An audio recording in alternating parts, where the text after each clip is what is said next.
ನಮಸ್ಕಾರ ಸ್ನೇಹಿತರೆ, ಅಕ್ಷುದ್ರು ಯೂಟ್ಯೂಬ್ ಚಾನಲ್ಗೆ ನಿಮಗೆ ಸ್ವಾಗತ. ಇವತ್ತು ನಾನು ಚಿನುವಾ ಅಚಾವೆ ಅವರು ಬರೆದಿರೋ the greatest novel Things Fall Apart ನಾವೆಲ್ದು ಸಮ್ಮರಿನ ನಾನು ಕನ್ನಡದಲ್ಲಿ ವಿವರಿಸ್ಬೇಕು ಅಂದ್ಕೊಂಡಿದ್ದೀನಿ. ಚಿನುವಾ ಅಚಾವೆ ಅವರು 1930ರಲ್ಲಿ ನೈಜೀರಿಯಾದಲ್ಲಿ ಹುಟ್ಟುತ್ತಾರೆ. ಅವರು 2013ರಲ್ಲಿ ಡೆತ್ ಆಗ್ತಾರೆ. ಇನ್ನು ಥಿಂಗ್ಸ್ ಫಾಲ್ ಅಪಾರ್ಟ್ ಬಂದು the story start from 1819 Nigeria. Things Fall apart ಅನ್ನೋ ಸ್ಟೋರಿ ಬಂದು ನೈಜೀರಿಯಾದಲ್ಲಿ ಸ್ಟಾರ್ಟ್ ಆಗುತ್ತೆ. ಅದು ಬಂದು ಚಿನುವಾ ಅಚಾವೆ ಅವ್ರದ್ದು ಗ್ರೇಟೆಸ್ಟ್ ನಾವೆಲ್, ಜೊತೆಗೆ ಅದು ಫಸ್ಟ್ ಅವ್ರು ಬರೆದಿರೋ ಮೊದಲನೇ ನಾವೆಲ್ ಆಗಿರುತ್ತೆ. ಇನ್ನು ಸಾರಾಂಶಕ್ಕೆ ಬರೋದಾದರೆ, ಇದರಲ್ಲಿ ಫಸ್ಟ್ ಪಾರ್ಟ್ ಬಂದು ಯುರೋಪಿಯನ್ ಕೊಲನೈಸೇಷನ್ಗಿಂತ ಮೊದಲು ಆಗೋದು ಇದರಲ್ಲಿ ಫಸ್ಟ್ ಪಾರ್ಟ್ ಅಂತ ಕರೀತಾರೆ. ಮೊದಲೇನು ನಡೀತದೆ ಸನ್ನಿವೇಶ, ಯುರೋಪಿಯನ್ ಕೊಲನೈಸೇಷನ್ ಆಗೋಕ್ಕಿಂತ ಮುಂಚೆ ನಡೆಯೋ ಸನ್ನಿವೇಶ ಇಲ್ಲಿ ಫಸ್ಟ್ ಪಾರ್ಟ್ ಇದೆ ಈ ನಾವೆಲಲ್ಲಿ. ಯುರೋಪಿಯನ್ ಕೊಲನೈಸೇಷನ್ ಆದಮೇಲೆ ನೆಕ್ಸ್ಟ್ ಆಗುತ್ತಲ್ಲ, ಸೊ ಅದು ಬಂದು ಸೆಕೆಂಡ್ ಪಾರ್ಟ್ ಇದೆ. ನೈಜೀರಿಯಾದಲ್ಲಿ ಒಂದು ವಿಲೇಜ್ ಇರುತ್ತೆ, ಮೋಫಿಯಾ ಅಂತ ಒಂದು ವಿಲೇಜ್ ಇರುತ್ತೆ. ಅಲ್ಲಿ ಒಕೊನೋವಾ ಅನ್ನೋ ಒಬ್ಬ ಲೀಡರ್ ಇರ್ತಾನೆ. ಅವನು ಒಬ್ಬ ವಾರಿಯರ್ ಕೂಡ ಆಗಿರ್ತಾನೆ. ಎಲ್ಲರೂ ಅವನಿಗೆ ತುಂಬ ಮರ್ಯಾದೆ ಕೊಡ್ತಾ ಇರ್ತಾರೆ. ಆದರೆ ಅವನ ತಂದೆ ಬಂದು ತುಂಬ ಲೇಝಿ, ಇರ್ರೆಸ್ಪಾನ್ಸಿಬಲ್ ಆಗಿರ್ತಾನೆ. ಅವನ ತಂದೆ ಎಲ್ಲರ ಹತ್ರನೂ ಜನಗಳ ಹತ್ರ ಸಾಲ ಇಸ್ಕೊಂಡು ಅದನ್ನು ಕುಡ್ದು ಹಾಳು ಮಾಡ್ತಾ ಇರ್ತಾನೆ. ಹಾಗಾಗಿ ಅವನ ತಂದೆನ ಒಕೊನೋವಾ ಏಟ್ ಮಾಡ್ತಾ ಇರ್ತಾನೆ. ಅವನ ತಂದೆ ಥರ ನಾನು ಆಗಬಾರ್ದು ಅಂತ ಹೇಳ್ಬಿಟ್ಟು ಅವನು ತುಂಬ ಸ್ಟ್ರಿಕ್ಟ್ ಆಗಿರ್ತಾನೆ. ಒಕೊನೋವಾ ಏನಿರ್ತಾನೆ ಅವನು ತುಂಬ ಸ್ಟ್ರಿಕ್ಟ್ ಆಗಿರ್ತಾನೆ. ಅವನ ವೈಫ್ಗೆ ಅವನು ಹಾರ್ಷಾಗಿ ಬಿಹೇವ್ ಮಾಡ್ತಾ ಇರ್ತಾನೆ. ಅವ್ರಿಗೆ ಹೊಡಿತಾ ಇರ್ತಾನೆ, ಅವ್ರ ಮೇಲೆ ದರ್ಪ ಚಲಾಯಿಸ್ತಾ ಇರ್ತಾನೆ. ಅವನಿಗೆ 3 ಜನ ವೈಫ್ಸ್ ಇರ್ತಾರೆ, ತುಂಬ ಜನ ಮಕ್ಕಳಿರ್ತಾರೆ. ಅದರಲ್ಲಿ ಅವನಿಗೆ ತುಂಬ ಇಷ್ಟವಾದ ಮಗ ಅಂತ ಹೇಳಿದ್ರೆ ಅವನು ಕೊನೆ ಮಗ ನೋಯಿ ಅಂತ ಅವನ ಹೆಸರು.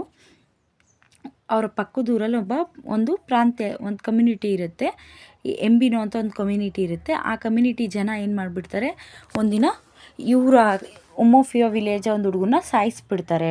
ಆದರೆ ಅಲ್ಲಿನ ರಾಜ, ಉಮೋಫಿಯೋ ಊರಿನ ರಾಜ ಒಕೊನೋವಾ ಆಗಿರೋದ್ರಿಂದ, ಸೊ ಬೇಡ, ಅವನ ಜೊತೆ ನಾವು ಯುದ್ಧ ಮಾಡೋದು ಬೇಡ ಅಂತ ಹೆದರ್ಕೊಂಡು ಅವ್ರ ಊರಿನ ಒಬ್ಬ ಹುಡುಗನ್ನ ಊರಿಗೆ ಕಳಿಸ್ತಾರೆ.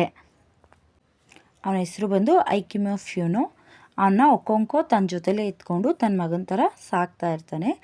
ಇಲ್ಲಿ ನೋಕ್ಯೋ ಕೊನೆ ಮಗ ಇರ್ತಾನಲ್ಲ, ಒಕೊಂಕೋ ಕೊನೆ ಮಗ ನೋಕ್ಯೋ ಮತ್ತು ಐಕಿಮೆಫ್ಯೂನೋ ಅವ್ರಿಗೆ ಒಳ್ಳೆ ಫ್ರೆಂಡ್ಸ್ ಆಗ್ತಾರೆ ಅವರಿಬ್ಬರು. ನಂತರ ಅವ್ರ ಊರಿನೊಬ್ಬ ಇಜಿಯುಡು ಅನ್ನೋ ಒಬ್ಬ ಹಿರಿಯರಾಗಿರ್ತಾರೆ. ಅವರು ಹಿರಿಯರ ಮಾತನ್ನ ಅವ್ರ ಊರವರೆಲ್ಲ ತುಂಬ ಮರ್ಯಾದೆ ಕೊಡ್ತಾ ಇರ್ತಾರೆ ಹಿರಿಯರಿಗೆ. ಅವ್ರ ಮಾತನ್ನ ಗೌರವಿಸ್ತಾ ಇರ್ತಾರೆ. ಅವರೊಂದು ಫ್ಯೂಚರ್ ಸಜೆಷನ್ ಕೊಡ್ತಾರೆ ಒಕೊನೋವಾಗೆ. ಏನಂತ ಹೇಳಿದ್ರೆ, ನೀನು ಆ ಐಕಿಮೆಫ್ಯೂನ ಕೊಂದುಬಿಡು, ಯಾಕಂದರೆ ಇದು ಭವಿಷ್ಯವಾಣಿಯಿಂದ ಬಂದಿರೋದು, ಸೊ ಹಾಗಾಗಿ ನೀನನ್ನು ಕೊಂದುಬಿಡು ಅಂತ ಹೇಳ್ತಾರೆ. ಏನಕ್ಕೆ ಭವಿಷ್ಯವಾಣಿಯಿಂದ ಬಂದಿರುತ್ತೆ ಅಂದರೆ, ಅವ್ರ ಊರಿನ ಒಂದು ಹುಡುಗನ್ನ ಎಂಬಿನೋ ಪಂಗಡದವ್ರು ಸಾಯಿಸ್ಬಿಟ್ಟಿರ್ತಾರಲ್ಲ, ಹಂಗಾಗಿ ಆ ಥರ ಭವಿಷ್ಯವಾಣಿ ಬಂದಿರುತ್ತೆ. ಆಮೇಲೆ ಅವ್ರು ಇನ್ನೊಂದು ಸಜೆಷನ್ ಕೊಡ್ತಾರೆ, ನಿನ್ನ ಕೈಲಿ ಕೇಸ್ ಏನಾದರೂ ಅವ್ರನ್ನ ಸಾಯಿಸೋಕ್ಕಾಗಿಲ್ಲ ಅಂದರೆ ಯಾರ ಕೈಲಾದರೂ ಸಾಯಿಸಿಸ್ಬಿಡು ಅಂತ ಹೇಳ್ತಾನೆ. ಆಗ ಒಕೊನೋವಾ ಹೇಳ್ತಾನೆ, ನಾನೇ ಯಾಕೆ ಬೇರೆಯವ್ರಿಗೆ ಹೇಳಿ, ನಾನು ಆ ಥರ ಏನಾದರೂ ಮಾಡಿದ್ರೆ ನಮ್ಮ ಕಮ್ಯುನಿಟಿ ಜನಗಳೆಲ್ಲ ನನ್ನ ಹೇಳಿ ಅನ್ಕೊಂಡ್ಬಿಡ್ತಾರೆ, ನಾನೇ ಅವನ್ನ ಸಾಯಿಸ್ತೀನಿ ಅಂತ ಹೇಳ್ಬಿಟ್ಟು ಅವನ್ನ ಸಾಯಿಸ್ಬಿಡ್ತಾರೆ. ಅದನ್ನೆಲ್ಲ ಅವ್ನ ಕೊನೆ ಮಗ ಅದನ್ನು ನೋಡ್ತಾ ಇರ್ತಾನೆ. ಅದನ್ನ ನೋಡಿಬಿಟ್ಟು ಅವನ ತಂದೆ ಬಗ್ಗೆ ಅನ್ಕೊತಾನೆ, ಇವತ್ತು ಅವನ್ನ ಸಾಯಿಸಿದವರು ಮುಂದೆ ನನ್ನ ಸಾಯಿಸ್ಬೋದು ಅಂತ ಹೇಳಿ ಅವ್ರನ್ನ ಏಟ್ ಮಾಡೋಕ್ಕೆ ಶುರು ಮಾಡ್ತಾನೆ. ನಂತರ ಒಕೊಂಕೋ ಕೂಡ ಗಿಲ್ಟ್ ಫೀಲ್ ಆಗುತ್ತೆ. ಅವ್ನು ತೊಗೊಂಡಿರೋ ಡಿಸಿಷನ್ ಬಗ್ಗೆ ಅವನಿಗೆ ಗಿಲ್ಟ್ ಫೀಲ್ ಆಗುತ್ತೆ. ಅವನ ಫ್ರೆಂಡ್ನ ಮೀಟ್ ಮಾಡ್ಬಿಟ್ಟು, ಇಲ್ಲ ನಾನು ಈ ಥರ ಮಾಡಬಾರ್ದಿತ್ತು ಅಂತ ಹೇಳ್ತಾನೆ. ಅವ್ನ ಫ್ರೆಂಡು ಹೇಳ್ತಾನೆ, ಹೌದು ನೀನು ಈ ಥರ ಮಾಡಬಾರ್ದಿತ್ತು, ನಿನಗೆ ಈ ಥರ ಮಾಡಿದ್ದಕ್ಕೆ ಭೂಮಿ ತಾಯಿ ನಿನಗೆ ಪನಿಷ್ಮೆಂಟ್ ಕೊಡ್ತಾಳೆ ಅಂತ ಹೇಳ್ತಾನೆ. ಸ್ವಲ್ಪ ದಿನ ಕಳೆದ ನಂತರ ಆ ಊರಿನ ಇಜಿಯುಡು, ಆ ಸೀನಿಯರ್ ಯಾರಿರ್ತಾನೆ ಹಿರಿಯರು, ಅವನು ಸತ್ತೋಗ್ತಾನೆ. ಅವ್ನು ಸತ್ತೋದಾಗ ಒಂದು ಕೊನೆ ಫ್ಯೂನಲ್ಗೆ ಅವ್ರ ಊರವರೆಲ್ಲ ಗ್ಯಾದರಿಂಗ್ ಆಗಿರ್ತಾರೆ, ಅಲ್ಲಿ ಬಂದಿರ್ತಾರೆ. ಆ ಟೈಮಲ್ಲಿ ಆಕ್ಸಿಡೆಂಟ್ಲಿ ಅವ್ನ ಗನ್ನಿಂದ ಫೈರ್ ಆಗಿ ಆ ಇಜಿಯುಡು ಕೊನೆಯ ಮಗನ ಸಾಯಿಸ್ಬಿಡ್ತಾನೆ. ಫೈರ್ ಆಗಿದ್ದರಿಂದ ಅವ್ನು ಸತ್ತೋಗ್ತಾನೆ. ಆಗ ಇದ್ರ ಪ್ರತಿಫಲವಾಗಿ ಆ ಊರಿನ ಕಮ್ಯುನಿಟಿ ಜನರೆಲ್ಲ ಈ ಥರ ನಮ್ಮ ಕಡೆಯವ್ರನ್ನೇ ಈ ಥರ ಇವನು ಸಾಯಿಸ್ಬಿಟ್ಟ ಒಬ್ಬನ್ನ ಅಂತ ಹೇಳ್ಬಿಟ್ಟು ಅವನಿಗೆ 7 ವರ್ಷ ವನವಾಸ ಕೊಡ್ತಾರೆ. ಇದು ಬಂದು ಫಸ್ಟ್ ಪಾರ್ಟು. ಸೆಕೆಂಡ್ ಪಾರ್ಟ್ ನೋಡೋಣ. ಸೊ ಅವನಿಗೆ ವನವಾಸ ಆಗಿದ್ದರಿಂದ ಅವನ ತಾಯಿ ಊರಿಗೆ ಹೋಗ್ತಾನೆ. ಅಲ್ಲಿ ಅವನ ಸೋದರ ಮಾವ ಅವನ್ನ ಸ್ವಾಗತ ಮಾಡ್ಕೊತಾನೆ. ಅಲ್ಲಿ ಡಿಫ್ರೆಂಟ್ ಕೈಂಡ್ ಆಫ್ ಕಮ್ಯುನಿಟಿ ಜನರು ಇರ್ತಾರೆ, ಅವರೆಲ್ಲ ಇವ್ರಿಗೆ ಸಪೋರ್ಟ್ ಮಾಡ್ತಾರೆ. ಒಂದು ವರ್ಷ ಆದಮೇಲೆ ಅವ್ನ ಫ್ರೆಂಡ್ ಇರ್ತಾನಲ್ವ, ಅವನು ಒಕನೋವನ ಮೀಟ್ ಮಾಡಿಬಿಟ್ಟು ನಮ್ಮ ಊರಿನ ಪಕ್ಕದ ಊರಿಗೆ ಯಾರೋ ಬ್ರಿಟಿಷರು ಬಂದಿದ್ದಾರೆ 5 ಜನ. ಅದರಲ್ಲಿ ಒಬ್ಬನನ್ನ ನಮ್ಮ ಕಡೆಯವ್ರು ಸಾಯಿಸ್ಬಿಟ್ರು. ಸೊ ಹಾಗಾಗಿ ಸುಮಾರು ಜನ ಆ ಊರಿಗೆ ಬರತೊಡಗಿದ್ದಾರೆ ಅಂತ ಅವನು ಹೇಳ್ತಾನೆ. ಅದ್ರ ಜೊತೆಗೆ ನಮ್ಮ ಕಡೆಯವ್ರು ಒಬ್ಬನ ಸಾಯಿಸಿದ್ದಕ್ಕೆ ಅವ್ರ ಕಡೆಯವರು ಆಫ್ರಿಕನವ್ರು ನಮ್ಮ ಕಡೆಯವರು ಅವ್ರ ಕಡೆಯವ್ರನ್ನ ಒಬ್ಬನ್ನ ಸಾಯಿಸಿದ್ದಕ್ಕೆ ಅವ್ರ ಕಡೆಯವರು ನಮ್ಮ ಕಡೆಯವ್ರನ್ನ ಸುಮಾರು ಜನನ ಸಾಯಿಸ್ತಾ ಇದ್ದಾರೆ. ಸುಮಾರು ಜನ ಆಫ್ರಿಕನ್ ಸಿಟಿಸನ್ ಆಗಿರ್ತಾರೆ ಇವರೆಲ್ಲ, ಪ್ರಾಂತ್ಯದವರೆಲ್ಲ ಬಂದು. ಸೊ ಆ ಬ್ರಿಟಿಷರು ಆಫ್ರಿಕನ್ ಸಿಟಿಜನ್ ಕಡೆಯವ್ರನ್ನ ತುಂಬ ಜನನ ಸಾಯಿಸ್ತಾ ಇರ್ತಾರೆ. ಬ್ರಿಟಿಷರು ಬಂದಿರ್ತಾರೆ, ಬಿಳಿ ಪ್ರಾಂತ್ಯದ ಜನರು ಅಂತ ಹೇಳಿದ್ರೆ ಅವ್ರು ಬಂದು ಬ್ರಿಟಿಷರಾಗಿರ್ತಾರೆ. ಸೊ ಇಲ್ಲೇನಾಗುತ್ತೆ ಅಂತ ಹೇಳಿದ್ರೆ ಪಕ್ಕದವ್ರು ಬ್ರಿಟಿಷರು ಒಂದು 5 ಜನ ಬ್ರಿಟಿಷರು ಬಂದಿರ್ತಾರೆ. ಅದರಲ್ಲಿ ಒಬ್ಬ ಬ್ರಿಟಿಷರನ್ನ ಈ ಆಫ್ರಿಕಾ ಜನರು ಸಾಯಿಸಿಬಿಡ್ತಾರೆ. ಸೊ ಅದ್ರ ಬದಲಾಗಿ ಅವರು ಸುಮಾರು ಜನ ಆಫ್ರಿಕನ್ಸ್ನ ಕೊಲ್ತಾರೆ. ಅವ್ರ ಜೊತೆಗೆ ಸುಮಾರು ಜನ ಬ್ರಿಟಿಷರು ಕೂಡ ಅವ್ರ ಊರಿಗೆ ಬರ್ತಾರೆ. ಅದ್ರ ಜೊತೆಗೆ ಮಿಷನರೀಸ್ ಕೂಡ ಅವ್ರ ಜೊತೆ ಬರ್ತಾರೆ. ಅವರು ಕ್ರಿಶ್ಚಿಯನ್ ಮತಾಂತರದ ಬಗ್ಗೆ ಅಡ್ವರ್ಟೈಸ್ ಮಾಡ್ತಾ ಇರ್ತಾರೆ. ಅದಕ್ಕೋಸ್ಕರ ಅವ್ರಿಗೆ ಈ ಊರಿನ ಜನರೆಲ್ಲ ಒಂದು ಜಾಗ ಕೊಡ್ತಾರೆ. ಊರಿಗೆ ಅವ್ರು ಬಂದಿರ್ತಾರಲ್ವ, ಒಂದು ಜಾಗನ ಕೊಡ್ತಾರೆ. ಆ ಜಾಗ ಎಂಥದ್ದು ಅಂದರೆ ಆ ಊರಿನವ್ರ ಪ್ರಕಾರ ಅಲ್ಲಿ ಏನೋ ಕೆಟ್ಟ ಶಕ್ತಿ ಇದೆ, ಅಲ್ಲಿಗೆ ಹೋದರೆ ಒಳ್ಳೇದಾಗಲ್ಲ ಅಂತ ಇರುತ್ತೆ. ಸೊ ಹಾಗಾಗಿ ಆಫ್ರಿಕನ್ ಜನರು ಆ ಬ್ರಿಟಿಷ್ನವರಿಗೆ ಆ ಜಾಗನ ಕೊಡ್ತಾರೆ.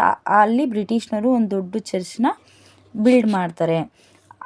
ಅದ್ರ ಜೊತೆಗೆ ಅವ್ರಿಗೆ ಅಲ್ಲಿ ಏನೂ ಆಗಲ್ಲ. ಇದು ನೋಡಿದ ಆಫ್ರಿಕನ್ ಜನರಿಗೆ ಅನಿಸುತ್ತೆ ಅವ್ರಿಗೆ ಅಲ್ಲಿ ಏನೂ ಆಗಿಲ್ಲ, ಹಂಗಾದರೆ ಅವ್ರು ತುಂಬ ಸ್ಟ್ರಾಂಗ್ ಇದ್ದಾರೆ, ತುಂಬ ಶಕ್ತಿಶಾಲಿಯಾಗಿದ್ದಾರೆ ಅಂತ ಅಂದ್ಕೊಂಡು ಸ್ಲೋ ಆಗಿ ಪಂಗಡದ ಜನರೆಲ್ಲ ಕ್ರಿಶ್ಚಿಯನ್ ಧರ್ಮಕ್ಕೆ ಮತಾಂತರಗೊಳ್ತಾ ಇರ್ತಾರೆ.